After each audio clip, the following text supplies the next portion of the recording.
Bluetooth control car বা smartphone control car, এই বিষয়ে এই পর্যন্ত আমাকে অনেকে অনেক প্রশ্ন করেছে।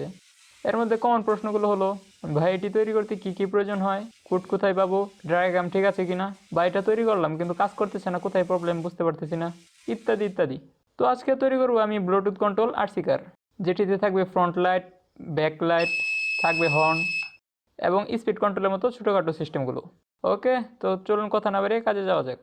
আসসালামু আলাইকুম, আপনারা দেখছেন NS360 আরও একটি পুরাতন জিনিসের নতুন ভিডিও। তো প্রথমে চলুন প্রজেক্টটি তৈরি করতে আমাদের কী কী কম্পোনেন্টস লাগবে সে বিষয়ে জানা যাক। যেহেতু এটি ব্লুটুথের মাধ্যমে নিয়ন্ত্রিত হবে, তাই লাগবে একটি ব্লুটুথ মডিউল, লাগবে একটি মাইক্রো কন্ট্রোলার, আপনি আরডুইনো উনো অথবা আরডুইনো ন্যানো যে কোনো একটা ব্যবহার করতে পারেন। তারপর লাগবে একটি মোটর ড্রাইভার। মোটর ড্রাইভার কীভাবে কাজ করে সেটি নিয়ে পরবর্তীতে ইনশাল্লাহ একটি ভিডিও তৈরি করব।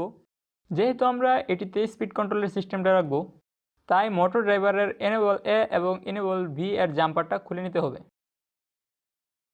তারপর লাগবে ডিসি মোটর, গিয়ার হুইল। আপনি চাইলে 2টি অথবা 4টি ব্যবহার করতে পারেন। 2টি ব্যবহার করলে একটি ফ্রি হুইল ব্যবহার করতে হবে আপনাকে। আমি 4টা ইউজ করব। তারপর কানেকশন দেওয়ার জন্য কিছু সংখ্যক জাম্পার ওয়্যার। সকল কম্পোনেন্ট সংযোগ করার জন্য লাগবে একটি বডি। আমি একটি পুরাতন পিসিবি ইউজ করব। আপনি চাইলে হার্ডবোর্ড কিংবা চেসিস কিনে নিতে পারেন। এই সম্পূর্ণ কারটিতে পাওয়ার দেওয়ার জন্য লাগবে একটি ব্যাটারি। আপনি 7 থেকে 12 ভোল্টের যে কোনো একটি ব্যাটারি ইউজ করতে পারেন। আমি এখানে আমার তৈরি 12 ভোল্টের লিথিয়াম পলিমার ব্যাটারি ইউজ করব, যেগুলোকে আমরা নর্মালি 3S লাইফো ব্যাটারি নামে চিনি। তারপর আপনি যদি front light, back light use করতে চান, সেক্ষেত্রে আপনার লাগবে ব্যাক লাইটের জন্য 5mm দুটি এলইডির কারেন্ট লিমিটের জন্য লাগবে 220 ওহমের রেজিস্টর। আর ফ্রন্ট লাইটের জন্য যদি একটু পাওয়ারফুল এলইডি ইউজ করেন, সেক্ষেত্রে কোনো রেজিস্টরের প্রয়োজন নেই। আর হর্ন দেওয়ার জন্য আমি ব্যবহার করব যেগুলোকে আমরা নর্মালি বাজার বলি, সেগুলো। আপনি চাইলে এগুলোর মডিউল পাওয়া যায়, বাজার মডিউল, তো এগুলো ইউজ করতে পারেন, সেটা ব্যবহারই রিকমেন্ড থাকবে। তারপর বডিতে সকল কম্পোনেন্ট সংযোগের পালা। সুবিধামতো যে কম্পোনেন্টটা যেখানে রাখলে ভালো হয় সেখানে বসিয়ে নেবেন। এখন চলেন কানেকশনে। স্ক্রিনে দেখতে পাচ্ছেন আমাদের মূল কম্পোনেন্টসগুলো এখানে আছে। প্রথমে ব্লুটুথ মডিউলের ভিসিসি কানেক্ট করতে হবে আরডুইনো এর 3.3 ভোল্টে। গ্রাউন্ড যাবে গ্রাউন্ডে, আরএক্স চলে যাবে টিএক্সে এবং টিএক্স চলে যাবে আরএক্সে। তারপর মোটর ড্রাইভারের সাথে আরডুইনো এর কানেকশন দেওয়ার পালা। মোটর ড্রাইভারের এনেবল এ চলে যাবে ডিজিটাল পিন 6-এ, তারপর ইন 1 যাবে ডিজিটাল পিন 7-এ, ইন 2 যাবে 4-এ, 3 যাবে 3-তে, 4 যাবে 2-তে এবং সর্বশেষ এনেবল ভি পিন কানেক্ট হবে আরডুইনো এর ডিজিটাল পিন 5-এ। তারপর মোটরগুলি ডায়াগ্রামে যেভাবে দেখানো হয়েছে সেভাবে কানেক্ট করে দেবেন। তারপর ব্যাটারি সংযোগের পালা। আমি আগে বলেছি 7 থেকে 12 ভোল্টের যে কোনো ব্যাটারি আপনি ইউজ করতে পারেন। ব্যাটারির গ্রাউন্ড চলে যাবে মোটর ড্রাইভার এবং আরডুইনো এর গ্রাউন্ডে, এবং ব্যাটারির পজিটিভ চলে যাবে মোটর ড্রাইভারের ভোল্ট ইনপুটে। তারপর মোটর ড্রাইভার থেকে 5 ভোল্ট এনে কানেক্ট করে দিতে হবে আরডুইনো এর 5 ভোল্টে। তারপর হর্নের জন্য আমরা বাজারকে এভাবে কানেক্ট করে দেবো। বাজারের গ্রাউন্ড চলে যাবে গ্রাউন্ডে এবং পজিটিভ চলে যাবে ডিজিটাল পিন 9-এ। এখানে নর্মাল বাজার ব্যবহার না করে বাজার মডিউল ব্যবহার করার সাজেশন থাকবে। তারপর ফ্রন্ট লাইটের জন্য এলইডি এর পজিটিভ চলে যাবে ডিজিটাল পিন 11-এ এবং ব্যাক লাইটের জন্য 220 ওহম রেজিস্টরের মাধ্যমে 5mm দুইটি এলইডিকে আমি ডিজিটাল পিন 12-এ কানেক্ট করব। এই সকল কানেকশনগুলি ভালোভাবে লক্ষ্য করে দিবেন। সকল কানেকশনের পর আমাদের কার্ডটা দেখতে অনেকটা এরকম হয়েছে।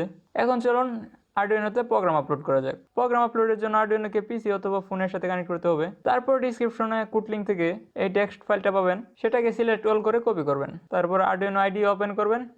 সেখানে পূর্বে লিখিত কোনো কোড থাকলে সেগুলোকে ডিলিট করে সেখানে কপি করা কোডগুলি পেস্ট করে দেবেন। তারপর জাস্ট আপলোড করে দেবেন। আপলোডের আগে আপনাকে খেয়াল রাখতে হবে ব্লুটুথ মডিউলের আরএক্স এবং টিএক্স পিন যেন ডিসকানেক্ট থাকে। আপলোড হয়ে যাওয়ার পর ব্লুটুথ মডিউলের আরএক্স এবং টিএক্স পিন আগের মতো করে কানেকশন দিয়ে দিবেন। তারপর কোডটি আপলোড হয়ে যাওয়ার পর পিসি অথবা ফোন থেকে আরডুইনোকে ডিসকানেক্ট করে আমাদের কারে ব্যাটারি কানেক্ট করতে হবে। অবশ্যই ডায়াগ্রামে যেভাবে কানেকশন দেওয়া হয়েছিল ঠিক ওইভাবে কানেকশন দিবেন। তারপর স্মার্টফোনে গুগল প্লে স্টোর ওপেন করবেন। সেখানে ব্লুটুথ আরসি কার নামে একটি অ্যাপ্লিকেশন পাবেন, এটিকে ইনস্টল করতে হবে। ইনস্টল হয়ে যাওয়ার পর এটিকে ওপেন করলে ব্লুটুথ ওপেন করার জন্য পারমিশন চাইবে, পারমিশনটা অ্যালাউ করে দিবেন। তারপর ব্লুটুথ সেটিংয়ে চলে যেতে হবে। সেখানে অ্যাভেলেবল ডিভাইসের মধ্যে আমাদের ব্লুটুথ মডিউলের নামটা শো করবে, সেটাতে ক্লিক করবেন। তারপর পেয়ারিংয়ের জন্য কোড চাইবে।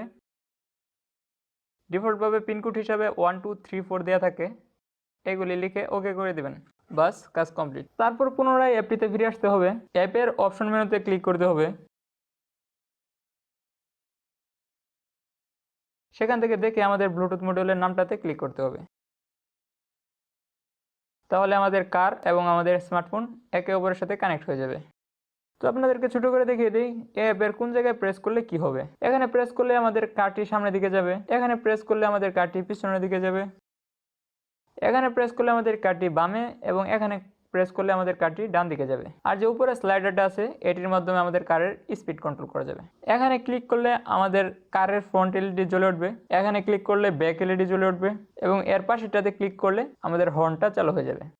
এই অ্যাপ্লিকেশনটার সাথে সামঞ্জস্য রেখে আমি কোডটা লিখেছি, তাই সেম কোড, সেম ডায়াগ্রাম এবং সেম অ্যাপ্লিকেশন ব্যবহার করলে আপনার কারটি সঠিকভাবেই কাজ করবে। তো চলুন গাড়িটাকে চালানো যাক। আমার মনে হয় আপনারা দেখতে পাচ্ছেন আমার কার্ডটি সঠিকভাবে কাজ করছে। তো কিছু কথা বলে নেওয়া যাক। আমি যেখানে শুধুমাত্র বাজার ইউজ করেছি সেখানে যদি আপনি বাজার মডিউল ইউজ করেন সেক্ষেত্রে আরও ভালো হবে, সেক্ষেত্রে সুইচিং হয়ে যাবে। আর এভাবে তো সরাসরি আর্ডুইনো থেকে পাওয়ার নিয়ে বাজারটা অন হয়। আর ফ্রন্ট লাইটের জন্য 4 ভোল্টের আশেপাশে এলইডি ইউজ করবেন। আপনার সিগন্যাল অনুযায়ী যদি মোটরগুলো সঠিক দিকে না ঘুরে সেক্ষেত্রে যে মোটরটা ভুল দিকে ঘুরবে সেটার পজিটিভ নেগেটিভের কানেকশনগুলো উল্টিয়ে দেবেন। তারপর আর কোনো সমস্যা থাকার কথা না।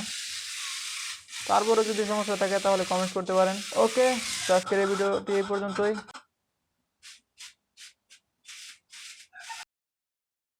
ভিডিওটি যদি ভালো লেগে থাকে তাহলে লাইক এবং কমেন্টস করতে পারেন।